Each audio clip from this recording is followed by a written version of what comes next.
வணக்கம். இங்கே தங்கராஜ் வந்து ஃபோன் பண்ணுறாங்க ராகவனுக்கு. ஃபோன் பண்ணி, மாமா நான் வீட்டுக்கு வர போகிறேன், வீட்டில் இருக்கீங்களா அப்படிங்கிறாங்க. மாப்பிள்ள ஒரு அரை மணி நேரத்தில் வீட்டுக்கு போயிடுவேன். சுரேஷ் கதையாக தான் ஒரு இடத்துக்கு வந்திருந்தேன் அப்படிங்கிறாங்க. என்ன மாமா சுரேஷுக்கு என்ன அப்படிங்கிறாங்க. இல்லை, அவன் வாழ்க்கை வந்து அல்லாடிக்கிட்டு இருக்கு. இந்த மதியை கல்யாணம் பண்ணதுனால நிம்மதி இல்லாமல் இருக்கான். அதனால் ஜோசியக்காரரை பார்க்க வந்தேன். அவர் வந்து நல்ல நாள் பார்த்து தந்திருக்காரு. அதன் அடிப்படையில் இவங்களை வந்து நான் தனியாக வச்சிடலான்னு பார்க்குறேன் அப்படிங்கிற. மாமா என்ன மாமா சொல்கிறீங்க அப்படிங்கிறாங்க. நம்ம வீட்டிலே தான் அவங்கள தனியாக பொங்கி சாப்பிட சொல்லுவோம். எதுக்கு மலர் பொங்கி கொடுத்துக்கிட்டு அவளாக பொங்கி தின்னா தான் அவளுக்கு தெரியும். எல்லோரும் பொங்கி கொடுத்துக்கிறதுல தின்னுபிட்டு திமிர் பேச்சு பேசிக்கிட்டு அழைதில்லை இந்த மதியே, அதான் அப்படி பண்ண போகிறேன் அப்படிங்கிறாங்க. மாமா மேலும் அந்த திமிரை அடக்கிறதுக்கு ஒரு வேலை பண்ணியிருக்கேன், அது சம்மந்தமாக பேசணும் அப்படிங்கிறாங்க. மாப்பிள்ள ரொம்ப சந்தோஷமாக இருக்குது. அந்த மதியோட திமிரை அடக்கி ஆகணும். நீங்கள் சொன்னீங்கன்னு தான் சொல்லி வந்து சுரேஷுக்கு அதை கல்யாணம் பண்ணி வச்சோம். ஆனால் ரொம்ப ஓவராக பண்ணிக்கிட்டு இருக்குது அப்படிங்கும்போது, மாமா என்ன சொல்லுதீங்க, நான் தலையிட்டுட்டேன், நான் வரேன் மாமா வீட்டுக்கு அப்படிங்கிறாங்க. சரி சரி நான் அத்தட்ட சொல்லிடுறேன் அப்படின்னு சொல்லிட்டு ராஜலட்சுமிக்கு ஃபோன் பண்ணுறாங்க. அரை மணி நேரத்தில் நான் வீட்டுக்கு வந்துடுவேன், மாப்பிள்ளையும் வராரு. அங்கே சாப்பாடு சௌரியம்லாம் வந்து தடப்படலாம் இருக்கணும். அந்த மதியோட திமிர் அடக்கிறதுக்கு தான் மாப்பிள்ளை வராரு அப்படிங்கும்போது, வரட்டுங்க, மதியோட திமிர் ரொம்ப ஓவர் தாங்க, வேலைக்கு போகிறாள்ல அந்த திமிர் தான் அப்படிங்கிறாங்க. மாப்பிள்ளை வேலை விஷயமாக தான் ஏதோ பேசுவார்னு நினைக்கிறேன், நான் வரேன் வீட்டுக்கு, மலர்கிட்ட சொல்லி சாப்பாடெல்லாம் சிறப்பாக பண்ண சொல்லு அப்படிங்கிறாங்க. சரிங்க அப்படிங்கும்போது, மலர் அப்படிங்கிறாங்க. இங்கே மலருக்கு சுத்தமாக உடம்புக்கு முடியல. என்னத்த அப்படிங்கிறாங்க. மாப்பிள்ளை வராரு, சாப்பாடுலாம் பயங்கரமாக இருக்கணும் அப்படிங்கும்போது, ஏன் அத்தை எதுவும் விசேஷமாக ஒன்றும் இல்லையே அப்படிங்கிறாங்க. ஏன் இந்த வீட்டு மருமகன் வரக்கூடாதா அப்படிங்கும்போது, வர வேண்டான்னு சொல்லத்த, எனக்கு உடம்புக்கு முடியல, நீ கொஞ்சம் பார்த்துக்கோங்களேன் அப்படிங்கிறது. நான் சமையக்கிட்டுக்கு வரணுமா? இதெல்லாம் வந்து என் மாமியார் இருந்துக்கணும். என் மாமியார் இருக்க வரைக்கும் நான் சமையல் கட்டில் எங்கள் மாமியாரை விட்டதே இல்லை. அந்த அளவுக்கு நான் சமையல் பண்ணுவேன் அப்படிங்கிறாங்க. அத்தை எனக்கு உடம்புக்கு முடியலத்தை தான் சொல்கிறேன் அப்படிங்கிறேன். அதெல்லாம் எனக்கு தெரியாது, மாப்பிள்ளை வராரு, இன்னும் சமைக்கணும் அப்படிங்கிறாங்க. வேறு வழியே இல்லாமல் மலர் சமைச்சிட்ருக்காங்க. அப்போ பாக்கியராஜ், என்ன மலர் உடம்புக்கு முடியல, சத்தனாமல் இருன்னு சொன்னால் நீ ஏன் சமைச்சிட்ருக்க அப்படிங்கிற. ஆமாம், எனக்கு ஆசை பாருங்கள், நான் சமைச்சு கொடுக்கணும்னு சொல்லிட்டு உங்கள் மாமா வராராம், உங்கள் தங்கராஜ் மாமா, அதனால் நான் சமைக்கணுமா அப்படிங்கிறாங்க. ஏம்மா அவளுக்கே உடம்புக்கு முடியலம்மா, நீங்கள் அவளை வைன்னா எப்படி அப்படிங்கிறாங்க. டேய், அவள் சமைக்காமல் யாராக இருக்கா? அது பக்கம் வீட்டுக்கு நம்ம சமைக்கிறதுக்கு ஆளாக வச்சுருக்கோம் அப்படிங்கிறேன். ஏம்மா நீ நல்லத்தனமாக இருக்க, நீ சமைக்க வேண்டியதானே அப்படிங்கிறாங்க. இதை கேட்ட உடனே, நானாக சமைக்க முடியாதா, உன் முன்னாடி தான் சமைச்சாகணும், இல்லைனா நீ கடையில் வாங்கி கொண்டு கொடு அப்படிங்கிறாங்க. சரி சரி நான் கடையில் கொண்டு வாங்கி கொடுக்குறேன் அப்படின்னு சொல்லி பாக்கியராஜ் வந்து அவர் சாப்பிட்றதுக்கு வடை, டீ, ஸ்நாக்ஸ் எல்லாம் வாங்கி கொண்டு கொடுக்காரு. இதை பார்த்துட்டு ராகவன், என்ன இது கடை ஜாமானாக இருக்குது, வீட்டில் ஒன்றும் பண்ண மாதிரி இல்லை அப்படிங்கும்போது, ஏங்க அதை ஏன் கேட்குறீங்க, இந்த மதி பேச்சை கேட்டுக்கிட்டு இந்த மலரும் அப்படியே ஆகிட்டாங்க அப்படிங்கிறாங்க. என்னது, மதி பேச்சை கேட்டுக்கிட்டு இவன் அப்படியே ஆகிட்டாளா, என்ன சொல்கிற அப்படிங்கிறாங்க. ஆமாங்க, உடம்புக்கு முடியல, அப்படி முடியலங்க, இவனும் நம்பிக்கிட்டு கடையில் வாங்கி கொண்டு கொடுக்குறான் அந்த பாக்கியராஜ் அப்படிங்கும்போது, அப்போ இப்படியே கடையில் வாங்கி சாப்பிட்டா எப்படி கட்டும், அது போக நல்லா இருக்காத, மாப்பிள்ளை இதை பார்த்துட்டு இன்னும் சொல்லிட்டாரு என்ன பண்ண அப்படின்ட்டு இருக்கும்போது தங்கராஜ் வந்துடுறாரு. மாப்பிள்ளை வாங்க உட்காருங்க அப்படிங்கிறாங்க. காஃபி சாப்பிடுங்க அப்படின்னோடனே பாக்கியராஜ் வந்து சூடு பண்ணி கொண்டு கொடுக்காங்க. ஏன் மலர் இல்லையா அப்படிங்கும்போது, மலருக்கு உடம்பு சரியில்லைம்மா அப்படிங்கிறாங்க. அப்படியா அப்படின்னு சொல்லிட்டு காஃபி குடிக்கும்போது, இது நல்லா இல்லையா, வீட்டில் போட மாதிரி இல்லையா அப்படிங்கிறாங்க. மாப்பிள்ளை அதை ஏன் கேட்குறீங்க, இந்த மலருக்கு உடம்பு சரியில்லைன்னு சொல்லி கடையில் வாங்கி கொண்டு பாக்கியராஜ் கொடுத்துருக்கான், அதான் இது அப்படிங்கிற போது, இந்த பழக்கம் வச்சுக்கூடாது, என்ன உடம்புக்கு முடியலனாலும் வீட்டுக்கு யார் வந்தாங்கன்னா அவங்கள தான் போட்டு கொடுக்கணும், அதான் நல்லா இருக்குமாம்மா, ரேவதி அங்கே இருக்கா, அவளுக்கு உடம்புக்கே முடியலனாலும் அவள் தான் போட்டு தருவா அப்படிங்கிறாங்க. அதெல்லாம் இங்கே எதிர்பார்க்க முடியாது மாப்பிள்ளை, நாங்கள் பிள்ளைகளை அப்படி வளர்த்து வச்சுருக்கோம், ஆனால் வந்து மலர் வீட்டில் அப்படி வளர்க்கலையே அப்படின்ட்டு இருக்கும்போது பாக்கியராஜ் சரியான கடுப்பாகுது. இங்கே பாருங்க மாமா, அவளுக்கு உடம்புக்கு முடியலை, அதனால் சமைக்கலை, இன்னும் எதுவும் வேணும்னா வேலைக்கு ஆளைக்கு சொல்லுங்கள் அவங்க மாமியார் அப்படின்னு சொல்லிட்டு உள்ளே போயிடுறாங்க. என்ன பாக்கியராஜ் எப்படி பேசிகிட்டு இருக்கான் அப்படிங்கும்போது, மாப்பிள்ளை அவன் கொஞ்ச நாளாகவே இப்படி தான் பேசிகிட்டு இருக்கான், நீங்கள் சொல்ல வேண்டியது சொல்லுங்கள் மாப்பிள்ளை அப்படிங்கும்போது, மாமா இந்த மதியம் நான் தான் வந்து சுரேஷுக்கு கல்யாணம் பண்ணி வச்சேன். சரி கல்யாணம் பண்ணி வச்ச பிறவா அந்த பிள்ளை சரியாக இருக்குன்னு பார்த்தேன், சரியாக இல்லை, இந்த வேலை இருக்குது தும்முறது தானே ஆடுது, இப்போ வேறு இந்த வேலையை பர்மனெண்ட் பண்ணது மாதிரி அங்கே ஒரு கதை கேள்விப்பட்டோன்னே அவங்க கரெஸ்பாண்டர் பார்த்து பர்மனெண்ட் பண்ணக்கூட வைக்கூடாதுன்னு சொல்லிட்டு வந்துட்டேன். அவர் என்னால் என்ன முடியுமோ பண்ணுதுன்னு இருக்கார், என் மேலே ரொம்ப மறுவாதியாக இருப்பார், அவர் வந்து ப்ரொமோஷனுக்கு அனுப்ப விட மாட்டார் அப்படிங்கிறாங்க. ரொம்ப சந்தோஷம் மாப்பிள்ள, ரொம்ப சந்தோஷம் அப்படின்ட்டு இருக்கும்போது பாக்கியராஜ் பார்த்துடுறாரு.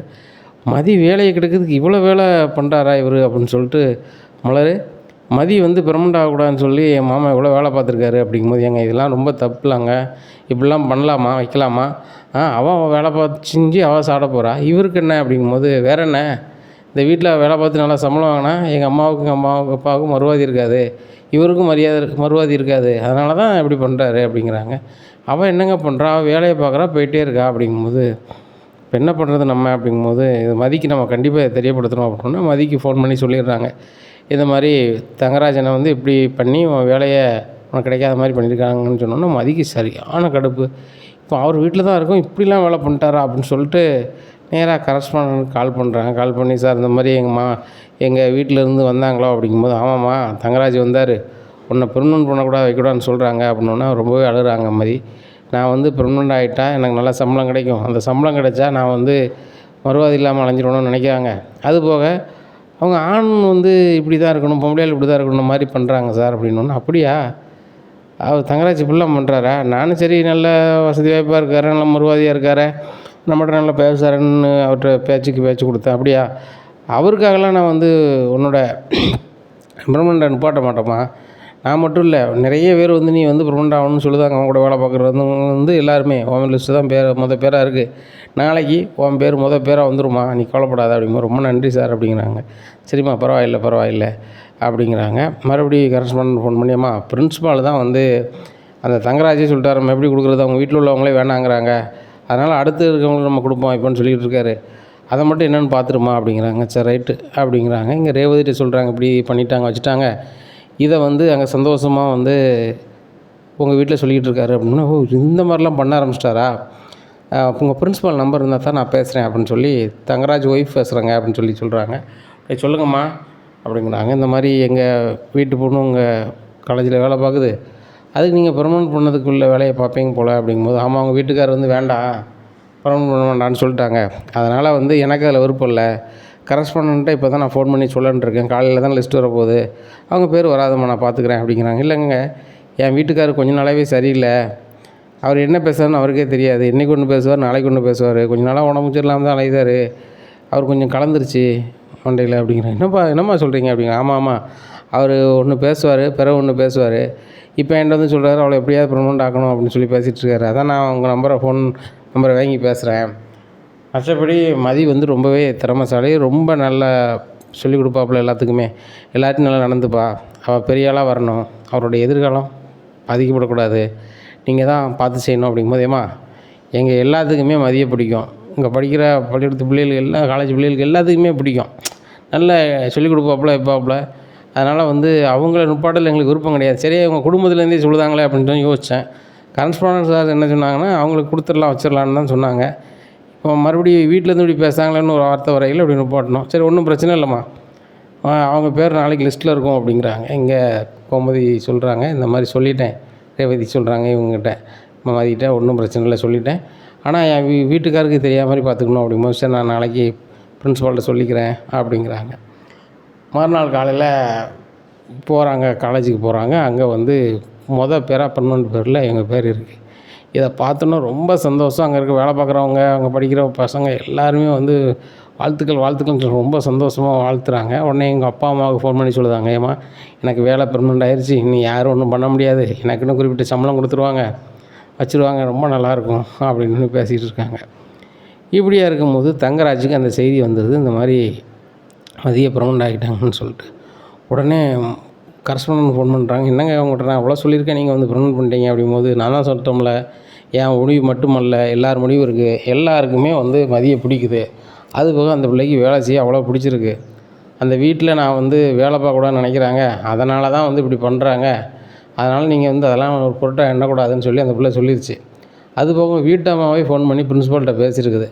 பேசி என் வீட்டுக்காரர் சொல்கிறதெல்லாம் நீங்கள் வந்து ஒரு பொருட்டாக எண்ண வேண்டாம், நீங்கள் வந்து என்ன செய்யலாம், மதிக்கு வந்து கண்டிப்பாக நீங்கள் ப்ரொமோஷன் கொடுக்கலாம், அதுக்கு ரொம்ப எங்களுக்கு சந்தோஷம்தான், ப்ரொமோட் பண்ணலாம் அப்படின்னு சொல்லி அதுவே சொல்லிடுச்சு அப்படின்னது. ரேவதி ஃபோன் பண்ணி சொன்னாலா அப்படிங்கிறாங்க. அவங்க பேர்லாம் தெரியாதுங்க, உங்கள் வீட்டம்மான்னு சொல்லி பேசுனாங்களாம். பேசி என் வீட்டுக்கார் வந்து சரியில்லைங்க, ஒரு நாள் ஒன்று பேசுவார், மறுநாள் மாற்றி பேசுவார், அதனால் நீங்கள் வந்து மதிக்கு ப்ரொமோஷன் கொடுக்குறதுல எங்களுக்கு எந்த ஆட்சேபனையும் இல்லை, நீங்கள் பண்ணலாம் அப்படின்னு சொல்லிட்டாங்க. அதன் அடிப்படையில் நாங்கள் ப்ரொமோஷன் கொடுத்துட்டோம், முதல் லிஸ்ட்டு அவங்க பேரில் தான் இருக்குது, அவங்களுக்கு வாழ்த்தை நீங்களே சொல்லிடுங்க அப்படின்னா சரியான கடுப்பாகுது. அப்போ தங்கராஜ் இவளுக்கு எவ்வளோ சம்பளம் இருக்கும் ஏது இருக்குன்னு சொல்லி விசாரிக்காங்க. சுரேஷை விட 10,000 சம்பளம் கூட அப்படின்னு சொல்லிட்டு தெரிஞ்சுக்கிட்டு சுரேஷுக்கு கால் பண்ணுறாங்க. டேய் சுரேஷ் அப்படிங்கிறாங்க. என்ன மாமா அப்படிங்கிறாங்க. கேள்விப்பட்டியாடா மதிக்கு வேலை பெர்மனன்ட் ஆயிடுச்சு அப்படிங்கும்போது, மாமா நீங்கள் என்ன சொன்னீங்க, அவளுக்கு வேலை பெர்மனன்ட் ஆகுது, நான் எல்லாம் பேசிட்டேன் வச்சுட்டேன்னு சொல்லி அப்பாட்டையும் சொல்லிட்டு போயிருக்கீங்க, எனக்கும் சொன்னீங்க, இப்போ இப்படி சொல்கிறீங்க அப்படிங்கும்போது, டே சொன்னாதான்டா அந்த மதி உங்கள் அக்கா ரேவதியை வச்சு பயங்கரமாக கேம் ஆடியிருக்கா, அதனால தான் அவளுக்கு வந்து ப்ரௌண்ட் ஆகிருக்கு அப்படிங்கும்போது எனக்கு புரியலமாம்மா அப்படிங்கிறாங்க. புரியலையா? எனக்கு வந்து தலை கலந்து போய் நினைத்தனா, அதனால் இன்றைக்கி ஒன்று பேசினா நாளைக்கு ஒன்று பேசினா, இதை உங்கள் அக்கா சொல்லிவிட்டு அங்கே பிரின்ஸிபாலுக்கு ஃபோன் பண்ணியிருக்கா, நான் வீட்டுக்கு போய்க்கிறேன் உங்கள் அக்காளுக்கு இருக்குது அப்படிங்கிறாங்க. இனி என்ன நடக்கும் அப்படிங்கிறத பொறுத்து வந்து பார்க்கலாம். நம்ம சேனலை நீங்கள் மறக்காமல் லைக் அண்ட் சப்ஸ்கிரைப் பண்ணுங்கள். நன்றி, வணக்கம்.